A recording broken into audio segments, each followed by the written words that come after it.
Adrian Yanez. ¿Cómo está, señor? Oh. ¿Cómo está, señor? How you feeling? I'm feeling good, man. Excited to be here. A few days until your fight. How's the body? How's your mind? Everything's great, man. Body and mind is great. The only thing that sucks is the weight cutting. So, everybody's going to try to skate around and be like, oh, no, I feel fucking great. No, you're eating less food. You had to sweat some shit out, So for me, I'm going to be honest about that. But overall, other than that, man, I feel great. And it also helps that I had a coffee with an extra espresso shot in there. So I'm a little bit up there. Obviously, you're coming off your first UFC loss. What went wrong?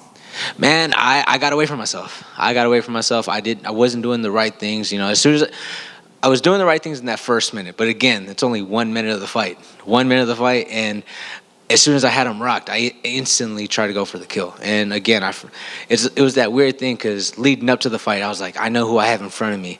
Like, this guy's a fucking cockroach. He doesn't die. He just won't fucking die. And I said that with the most respect. Again, no disrespect to Rob at all. That's a compliment. Because not a lot of guys can do that. But yeah, I forgot who I had in front of me. I hit him with a hard shot. And I was like, I'm going for the kill. And he was able to turn the tide, turn the shift, and start working his way back into the fight. And by that time that he hit me with a good jab, that at the time, in that moment, I didn't know I was hurt until I looked at the fight back. I was like, oh, I was hurt. I was like, oh, shit. In that moment, I was like, oh, this fucker just hit me. Let me try to go. I'm going to try to hit him back. And then got way too sloppy, started throwing. I threw the finishing sequence. I threw an overhand, and I threw a left hook. But if you look at the actual fight itself, where I'm throwing it, left hand's down when I throw the overhand, right hand's down when I throw the left hook, and I did it with poor technique. My left hook was so low that it exposed my chin, and that's the shot that got me. That's the one that put me on my ass. So you got to go back. Had to work on the basics. Had to work on my mind, on the mental part as well too, because got to stay within my game plan. If it's working, keep letting it work. So from that fight until right now, I guess what was the biggest thing learned in this camp, or biggest thing learned? Overall learned is honestly just being able to mentally stay within a game plan, or mentally just don't throw everything out the window. Why haven't you returned since UFC 287? Man, I've been wanting to come back as soon as the doctors cleared me. I wanted to get back in there as soon as possible. I woke up, I was very coherent during that. I was pissed off at myself, of course, but they gave me a suspension. It was legit. Probably, my coach gave me extra couple weeks though. I got cleared within the same month, but then my coach Eves was like, nah, give yourself 2 extra weeks. I was like, fuck. But once it went past the date, Eves was just like, all right, let's go. And I was like, oh, okay, cool. Started working. Been in a camp since May because I wanted to get back in there immediately. I was looking for an August-September fight, and then it was teased towards me September 16th. And I was like, yeah, fuck yeah, put me on that card. That works perfectly for me. That works perfectly. Of course, I would want to fight a lot more sooner, but at the same time, I'm here for it. But the fact that it's October 14th, I'm fighting now, again, it's also kind of a blessing because I got more time to work, so. Were you bummed that you weren't on that Noche UFC card? Yeah, I kind of was. Just the energy of that card just felt like a pay-per-view card, and I really wanted to show up and show out. But we get to have a banger of a fight here at the Apex, And you're undefeated at the Apex, right? So it's nothing but good vibes here, man. Nothing but great vibes here. I love this, man. Coming back here, I get to see all y'all again, then get to see Christoph over here, at his home, So for me, it's all good. There was a little section of time where we were going to name you Apex Adrian, right? Oh, yeah. Well, I'm back here. I'm back here to take the throne. Obviously, you're not getting another tune-up fight. You're getting a tough Jonathan Martinez. Obviously, on paper, it's probably the people's main event, right? It's a ridiculous fight. How do you see this fight kind of playing out? Man, to me, it's going to be fun for the fans. It's going to be really, really fun for the fans because we're both strikers. We both want to try and knock each other out. The way I see the fight playing out, obviously, is me getting my hand raised. So, yeah. It's going to be fun, though. It's going to be really, really fun. How do you prepare for someone like Jonathan, where he's just, obviously a good striker, but he's well-rounded everywhere, and you got to train for those calf kicks, right? Oh yeah, 100%. He does a really good job of being able to land those calf kicks. He's just a hard kicker in general. His body kicks hurt, his head kicks hurt, his like just all in general. So it's not just the calf kicks you got to worry about. So to me, just got to make sure. I got a Muay Thai coach in my corner right now, so I feel like I'm taking all the right measures. And finally, for me, what were your thoughts on Sean O'Malley winning the championship? That was very crazy, and in that moment, I remember seeing it. I was in that moment whenever I saw what was going on in that second round. I was like, oh shit, like it might happen, like holy shit, and seeing him, it's a weird thing because now like the vision's honestly kind of opened up. It gives Marab a chance to fight for the title. Because I know with him and Al, if Aljo would have stayed champ, it probably might have given him the title shot anyways. Because I know Aljo was thinking about going up after the fight, but I don't know. It kind of opened up the division for new matchups. There's a lot of crazy things going on. You got guys who are probably not in the top 5 that are not going to get the title shot next. So So for me, it does open up the division. And honestly, with how much going on, there's some weird things that happen where like win two, I'm there, so it's bright in front of me. So it just opens up everything. Good luck, man. Thank you. Adrian, staying on that same road, if the UFC goes ahead and opts with giving Cheeto a rematch with O'Malley, which may be the case, how would you see that one going? That's a tough one. That's a tough one because Cheeto is like a notoriously so slow starter, and O'Malley can get going pretty quickly if he wants to. That would be a tough one. I feel like if he were to take that same approach that Corey did, I feel like it would be.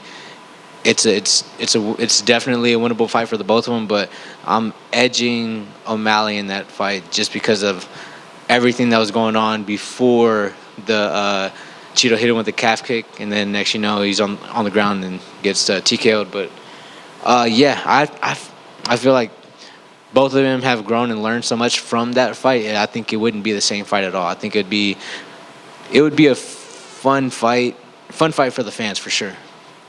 And you mentioned that you had to work on your mental aspect. How was that process like going into this one? Yeah, it took a lot. I had to really actually sit down and actually have more mental dialogue with myself and just being like, all right, while I'm sparring, just because someone lands a good kick or lands a good shot on me, gotta stay composed. I can't immediately try to go as a lot of these people try to say get back. In a fight, someone lands a hard kick, the guy tries to throw one right back. So trying to get away from doing that, trying to stay nice and composed, and while I'm sparring too, because we had different guys coming in on days on a sparring day, so don't have the exact same look that you're usually used to getting. So whenever you get the guy coming in, you don't know what he's gonna do. So you have to stay composed during that, and those rounds helped me out a lot too, just to stay within myself. And obviously this was a longer camp for you. What were the biggest differences you've noticed going with this longer camp? Man, honestly, just being able to go back and work on the basics and work on just the basics, man. We're over here trying to do so much different things and trying to do so much that I kind of got away and it's I'm not working on what I might be working on I'm gonna throw some bullshit out there. It's let's just say I'm working on a spinning kick. That's all right. That's a cool kick. It's a super fucking cool kick. But at the same time, I was while I'm working on that, my right hand is my right punch is getting shittier. I was I'm dropping my left hook. Whenever I throw. So I had to make sure I really went down to the basics on this. Fair enough. And a couple last ones for me. It looks like the UFC is returning to Texas in December. It may or may not happen, but I know it's only 2 months away. But if everything goes your way and you maybe receive a call or something, is that something you'd like to do? Hop in one of those fights? Yeah, make it make sense for me, man. That's all I'm gonna add is make it make sense for me.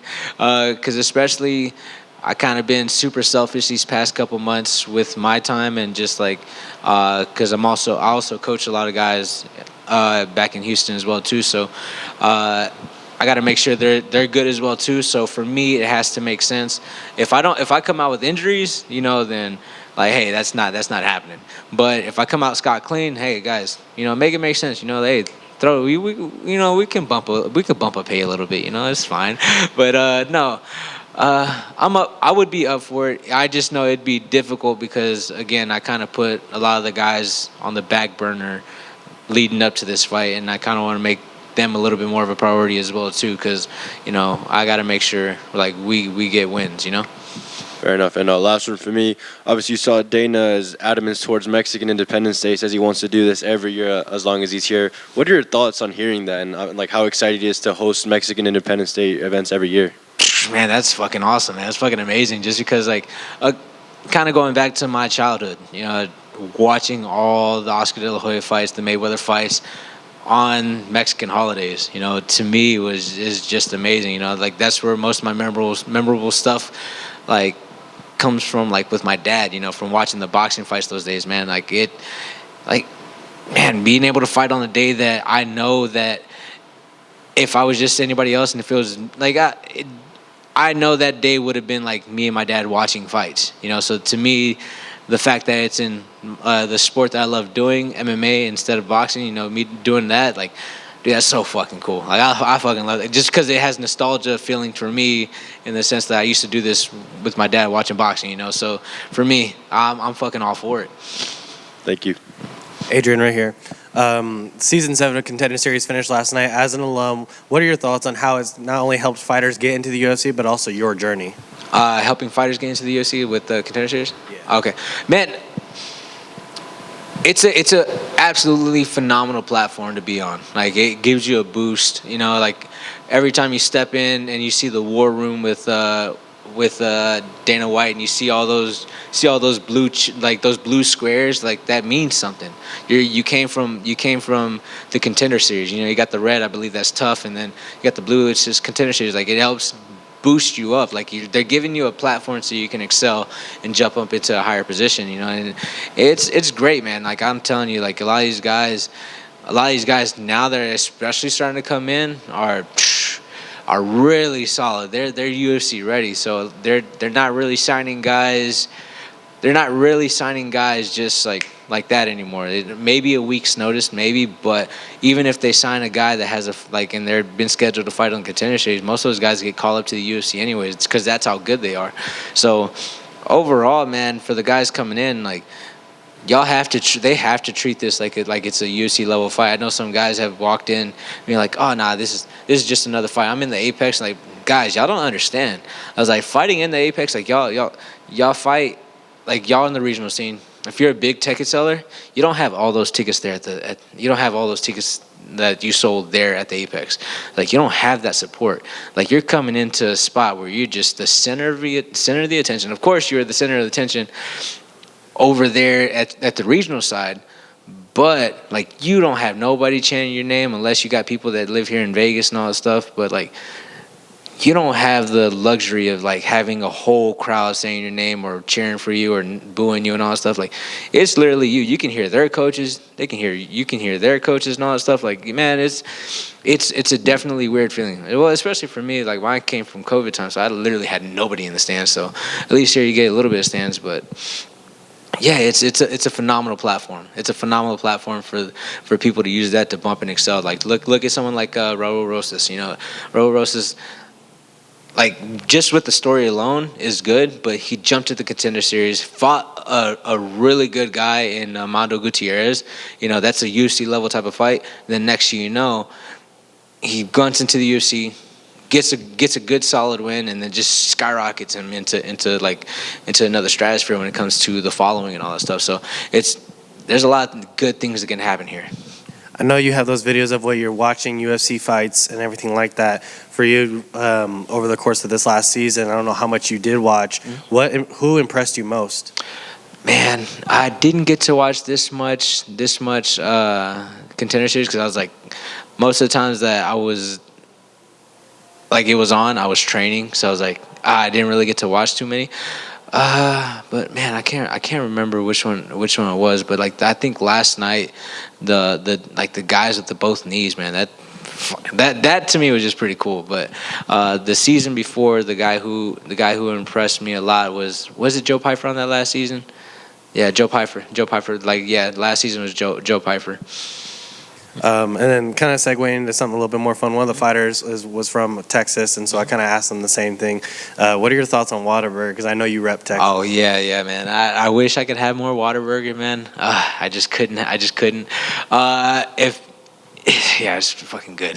It's good. My favorite thing is the buffalo chicken sandwich there. It's not just the burger; it's the buffalo chicken sandwich. So you get the ranch, you get the buffalo sauce on top of it, man. Then also too, a little life hack. What y'all can do is y'all can switch the buffalo and the ranch for honey butter. Like hey guys, guys, try that out, guys. I didn't know this, and then my friend told me about it, and I was like, all right, tried it. One of those nights I came back a little bit too, a little bit having too much fun. Got one of those. Man, little biscuits, the honey butter chicken biscuits, they're good. But try it on that chicken strip sandwich, man. I'm telling you guys. Definitely gonna have to try that sometime. And then last one for me. I know you're very big into shoes. Is there anything? Obviously, you got the low tops on right now. Is there anything that you're looking to buy soon or anything like that? Not right now. I got to go to Space City. And go pick the shoes I want. But honestly, you know what? They're not.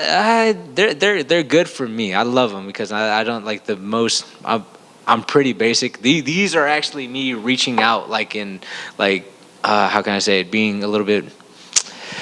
What's the best way to put it? Adventurous? Yeah, I'm very limited. I'm very basic. Like if it's not black or white or gray, I don't want it. But I kind of either want the LeBrons, the Fruity Pebble ones, or the Polaroids. All right, cool. Thank you, and good luck Saturday. Yeah, thank you. Adrian, just one last one. I saw you mentioned Mondo Gutierrez. He's fighting your friend Cameron Smotherman next month. What can the fans expect out of that? Oh man, no, I'm telling you right now, that's gonna be a fun fight. Like I have the utmost confidence in Cameron. Again, that fight right there is a UFC level type of fight. They both had unfortunate fights, but like. Again, I believe even with their last fights, like I think they're both good enough to be in the UFC. They're both there. They're both UFC level ready, man. Both those guys are fucking tough. And Cameron's striking so phenomenal. Again, like that, I don't know how the fuck that guy did it within such short amount of time. Like the guy started training with me like about in 2018. So within 5 years. He's gotten so good. He's UFC level, and that to me is fucking nuts, But again, that's gonna be a fun fight, and of course, Mondo is a really good fighter, and I hopefully after this win he goes on after this loss that he takes, he builds a win streak, But again, my training partner, my guy, a good friend of mine, Cameron, I just think he's gonna dominate, but at the same time.